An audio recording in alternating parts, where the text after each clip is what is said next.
بات. آج لڑائی جھگڑے اسی لیے ہیں کہ ہم منفی بات سوچتے ہیں, ہاں اس نے اس لیے کہا ہوگا, بلکہ اگر اچھا گمان رکھ لیں.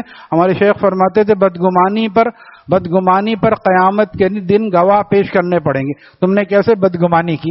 اور خوش گمانی اچھے گمان پر کچھ نہیں ہے, بلکہ مفت میں اجر ملے گا. یہ بندہ اچھا ہے اور اس نے ایسی بات اس لیے کہی ہوگی کہ اس کو کوئی ایسی بات کسی اور نے کہہ دی ہوگی, بجائے اس کے کہ اس پہ الزام لگایا جائے, اس سے بدگمانی کی جائے. ایسے ہی لوگ الزام لگا دیتے ہیں. ہمارے بڑے عالم ہیں مولانا زاہد الراشدی, کبھی کبھی مضمون لکھتے ہیں, گجرانوالہ میں وہ رہتے ہیں, کراچی آئے تھے, میں ملا بھی تھا. یعنی لوگ میرے پاس آئے, آپ کو پتا ہے وہ جب فلاں تھانے میں آیا ہے سچو وہ قادیانی ہے. اب کسی کا واسطہ پڑ گیا ہوگا, اس کو نے کوئی سخت بات کہہ دی ہوگی, اس نے کہا یہ مسلمان نہیں قادیانی. ایک سے دوسرے انہوں نے کہا کہ بھئی میں نے سوچا یہ تو بہت فکر کی بات ہے ہمارے علاقے میں, کیونکہ یہ لوگ ختم نبوت سے وابستہ ہیں, بہت پرانے اور بہت اثر و رسوخ ہے.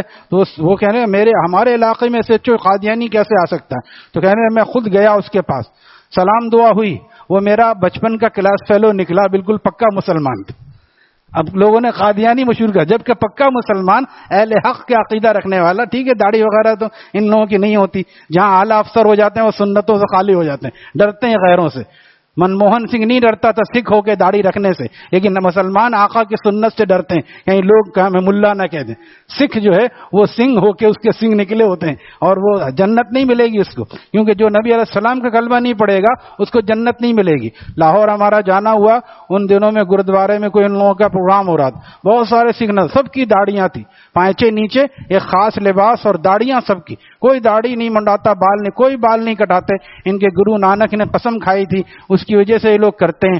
ہمارے شیخ فرماتے تھے کہ سکھ کافر ہو کر اپنے گرو نانک کی محبت سے مجبور ہے, مسلمان آقا کی محبت سے مجبور نہیں ہے. اس بات کو آگے پہنچائیے تاکہ بہت سے لوگ سمجھتے ہیں یہ کوئی ضروری نہیں ہے.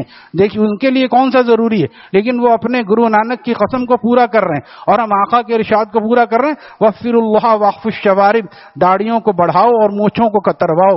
آقا کا ارشاد بخاری شریف میں ہے. خطاب کرنے والے کو ہٹا دیجئے درمیان سے. کون کہہ رہا ہے؟ بخاری شریف میں ڈائریکٹ نبی علیہ السلام کا ارشاد ہے, داڑیوں کو بڑھاؤ اور مونچھوں کو کترواؤ.